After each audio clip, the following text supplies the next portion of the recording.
আগামীর যে নির্বাচন হবে, আপনাদেরকে আমি 100% গ্যারান্টি দিয়ে বলতে পারি, কেউ যদি মনে মনে ভেবে থাকেন আরে এখানে তো প্রধান প্রতিপক্ষ নাই অথবা দুর্বল হয়ে গেছে, নির্বাচন খুব সহজ হবে, নো। আপনারা নিজেরাই খেয়াল করে দেখুন, আপনারা যেই বিষয়গুলো নিয়ে সারাদিন আলোচনা করেছেন এবং আপনাদের প্রশ্নের মধ্যে যেই বিষয়গুলো চলে এসছে, বিষয়গুলি কি ছিল? বিষয়গুলো ছিল, বলা যায় বিষয়গুলো সবগুলোই ছিল কিন্তু দেশের এবং দেশের মানুষের বিভিন্ন সুবিধা অসুবিধা সমস্যা নিয়ে, কনসার্ন নিয়ে আপনারা আলোচনা করেছেন।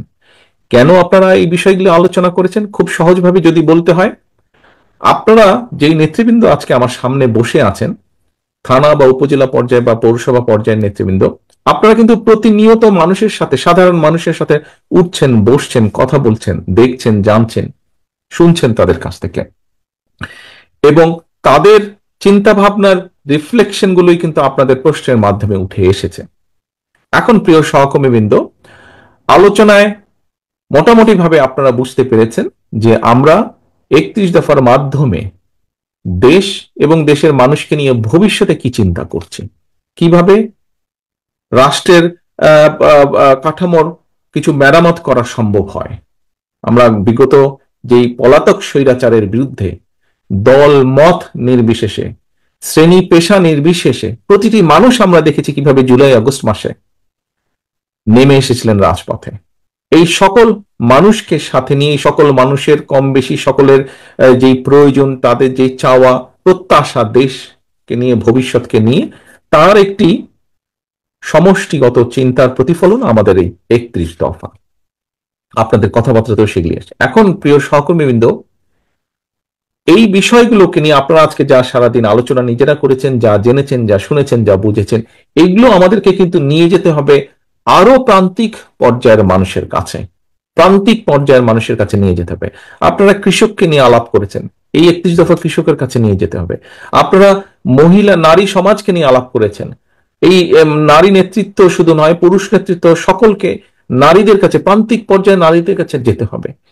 আপনারা আলাপ করেছেন মিল কারখানার শ্রমিকদেরকে নিয়ে, তাদের কাছে যেতে হবে। শিক্ষা নিয়ে আলাপ করেছেন, ছাত্র এবং শিক্ষকদের কাছে যেতে হবে। অর্থাৎ সমাজের প্রতিটি শ্রেণীর ব্যাপারে আপনারা আলাপ করেছেন, তাদের কাছে যেতে হবে। কারণ আমাদের মূল লক্ষ্য বা টার্গেট, আমরা যখন অতীতে অর্থাৎ বিএনপি বাংলাদেশ জাতীয়তাবাদী দল শহীদ রাষ্ট্রপতি জিয়া রহমানের নেতৃত্বে এবং পরবর্তীতে দেশনেত্রী খালেদা জিয়ার নেতৃত্বে আমরা যতবার দেশ পরিচালনার সুযোগ পেয়েছি বাংলাদেশের জনগণের সমর্থনকে নিয়ে, আমরা প্রতিবার চেষ্টা করেছি এই দেশের মানুষের ভাগ্যের পরিবর্তন ঘটাতে, দেশটাকে এগিয়ে নিয়ে যেতে আমরা চেষ্টা করেছি মানুষের যাতে কিছুটা বেটার থাকে, মানুষ কিছুটা ভালো থাকে।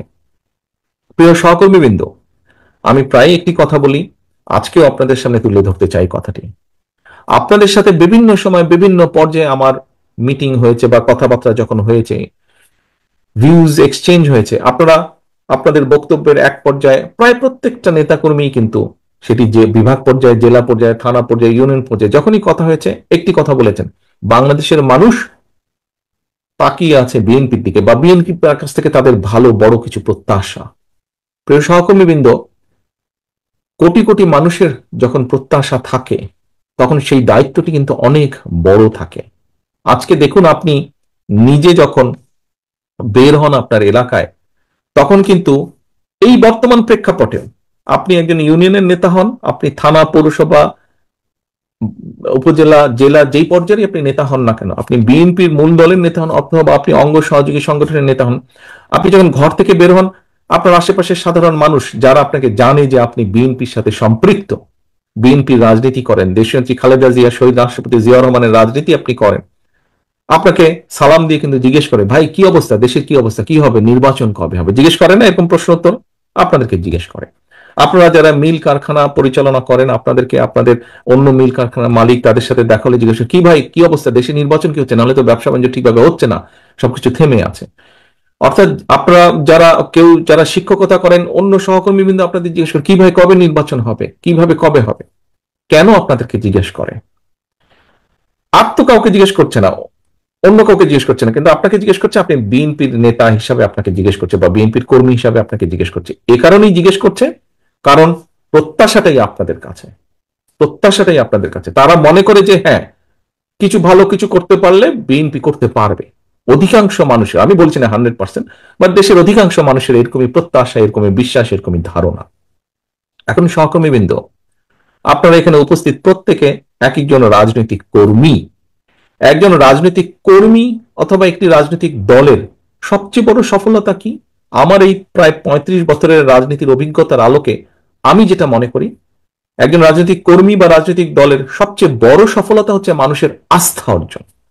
মানুষের আস্থা অর্জন। এই যে আপনি যখন বের হন, যে কথাটি বললাম, আপনি যখন বের হন মানুষের সালাম পাচ্ছেন, আপনি দেখুন আপনার নাম যদি ধরেন, আপনার নাম কাশেম, আপনার আশেপাশে সমাজের, আপনার সামাজিকভাবে আপনার আশেপাশে অনেক কাশেম আছে।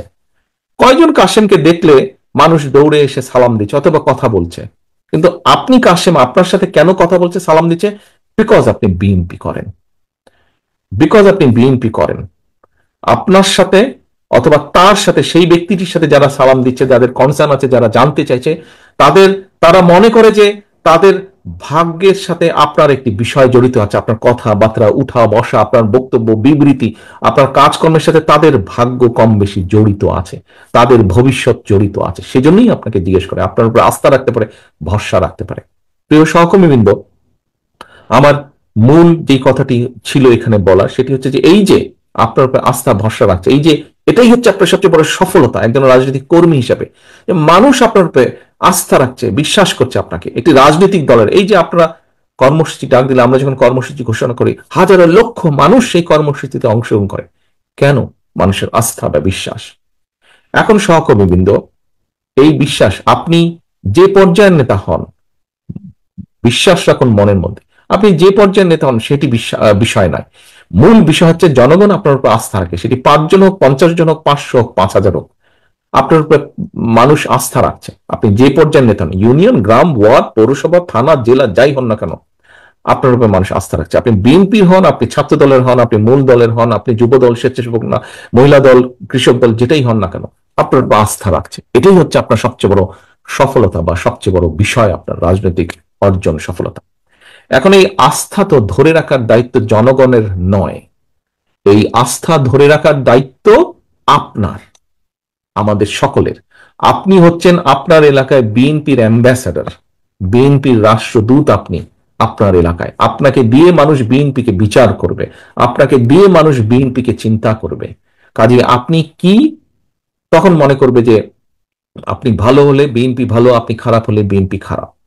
আমি জানি না আপনারা কথাটা বুঝতে পারছেন কিনা, কথাটা সহজ এবং সিম্পল। আপনাকে দিয়ে মানুষ বিএনপিকে বিচার করবে। কাজেই প্রিয় সহকর্মী নেতৃবৃন্দ, আজকে আপনারা এই যে প্রশ্নগুলো করেছেন, আমাকে করেছেন, মঞ্চকে প্রশ্নগুলো অনেক করেছেন, আপনি আপনার কনসার্ন থেকে প্রশ্ন করেছেন। আপনি ফিরে গিয়ে আপনার সেই মানুষগুলোকে বলবেন আপনি যে আমি এই পড়েছি, তারা এই বলেছে আমাকে। এই যে আপনার কনসার্ন, এই যে আপনার জানতে চাওয়া, আপনি তো নিজের জন্য জানতে চাননি, আপনি দলের কাছে জানতে চেয়েছেন, আমার কাছে জানতে চেয়েছেন, দলের দায়িত্বপ্রাপ্ত হিসাবে আপনি মঞ্চে যারা দায়িত্বপ্রাপ্ত তাদের কাছে জানতে চেয়েছেন। কেন? যাতে আপনি গিয়ে জবাব দিতে পারেন যে আমি কৃষি সম্পর্কে এই জানতে চেয়েছি কৃষক ভাইদের জন্য, আমি শিক্ষা সম্পর্কে জানতে চেয়েছি ছাত্র বা শিক্ষকদের জন্য, এই কারণে আমি জানতে চেয়েছি। অর্থাৎ আপনার এই কনসার্ন থেকে আপনি জানতে চেয়েছেন। এখন প্রিয় সহকর্মীবৃন্দ, আপনাকে আরেকটি বিষয়ে সচেতন থাকতে হবে, আরেকটি বিষয়ে কনসার্ন থাকতে হবে। আমি প্রায় প্রত্যেকটি অনুষ্ঠানে, কর্মশালায় বলছি, একটি কথা বলছি, জনগণকে সঙ্গে রাখুন, জনগণকে সাথে রাখুন। আমরা কিন্তু সবসময় বলেছি আমরা আমির নির্বাচনে বিশ্বাস করি না। আমরা একটি রাজনৈতিক দল, নির্বাচনে আমরা যাব, নির্বাচন আমরা করব, নির্বাচন আমরা চাইবো, এখানে লুকাছাপার কোনো ব্যাপার নেই। এটা নর্মাল, সিম্পল। জনগণের সমর্থন আমরা পাবো, বেশি পেলে আইন অনুযায়ী, নিয়ম অনুযায়ী, দেশের সংবিধান অনুযায়ী যা হবার সেটিই হবে। জনগণের সমর্থন ভিত্তিতে জনগণ যাকে বেশি সমর্থন নেবে তারা দেশ পরিচালনা করবে। অর্থাৎ আমরা নির্বাচন চাইবো, নির্বাচন চাওয়াটা কোনো অন্যায়ের বিষয় না, এটাই স্বাভাবিক। এখন নির্বাচনকে যদি ফেস করতে হয়, আমরা আমিরামি নির্বাচনে তো বিশ্বাসী না, আমরা আমরা নিশিরাতের নির্বাচনেও বিশ্বাসী না, আমরা ভোট ডাকাতের নির্বাচনেও বিশ্বাসী না। আমরা একটি স্বচ্ছ স্বাভাবিক নির্বাচনে বিশ্বাসী, যেখানে মানুষ নির্ভয় নির্দ্বিধায় ভোট দিবে। আমরা সেই নির্বাচনে বিশ্বাসী, মুক্তভাবে ভোট দিবে। এখন সহকর্মীবৃন্দ, মানুষ যখন নির্বাচনে ভোট দিবে নির্দ্বিধায়, নির্ভয় ভোট দিবে, নির্ভয় ভোট দিবে। আমাদের একজন সহকর্মী এখানে সংবাদপত্রের স্বাধীনতা নিয়ে কথা বলেছেন। আপনি চাইছেন যে আমাদের কি পদক্ষেপ, কি পরিকল্পনা সংবাদপত্রের স্বাধীনতা নিশ্চিত করা। আমাদের তো একই সাথে পরিকল্পনা আছে যে কোনো মূল্যে এই দেশের মানুষের ভোটের অধিকারকে রক্ষা করা, ভোটের অধিকারকে রক্ষা করা, বাক স্বাধীনতা যেমন হচ্ছে ভোটের অধিকারকে রক্ষা করা। কাজী মানুষ যখন ভোটের অধিকার রক্ষা করবেন, মানুষ তখন নির্দ্বিধায় ভোট দিবে। যেহেতু আমরা বিশ্বাস করি না নিশিরাতের নির্বাচনে, আমরা বিশ্বাস করি না আমি দামির নির্বাচনে, কাজেই মানুষকে মুক্তভাবে ভোট দিতে হবে, এবং মুক্তভাবে যখন ভোট দিবে মানুষ, তখন কিন্তু মানুষ অনেক কিছু বিবেচনা করবে, চিন্তা ভাবনা করবে, তারপরে সে ভোট দিবে। এবং তার সেই চিন্তা ভাবনাকে যদি আপনার পক্ষে রাখতে হয়, তাহলে কিন্তু জনগণের আস্থা আপনার পক্ষে থাকতে হবে, আপনার প্রতি জনগণের আস্থা রাখতে হবে। এবং জনগণের আস্থা যদি আপনার পক্ষে রাখতে হয়, তাহলে আপনার আচার আচরণ কথাবার্তা সকল কিছু সেরকম থাকতে হবে। প্রিয় সহকর্মীবৃন্দ, আগে একটি কথা বলেছে, আপনি হচ্ছেন আপনার এলাকায় জনগণের প্রতিনিধি, আপনার এলাকায় জনগণের প্রতিনিধি। আপনি এত বছর যখন কষ্ট করেছেন, এত, এখানে যারা উপস্থিত আছেন 3 জেলার, আমার কাছে তো মনে হয় এখানে যারা, যেই কয়টা মানুষ উপস্থিত আছেন এখানে, হিসাব মতে আজকে আপনারা উপস্থিত আছেন আহ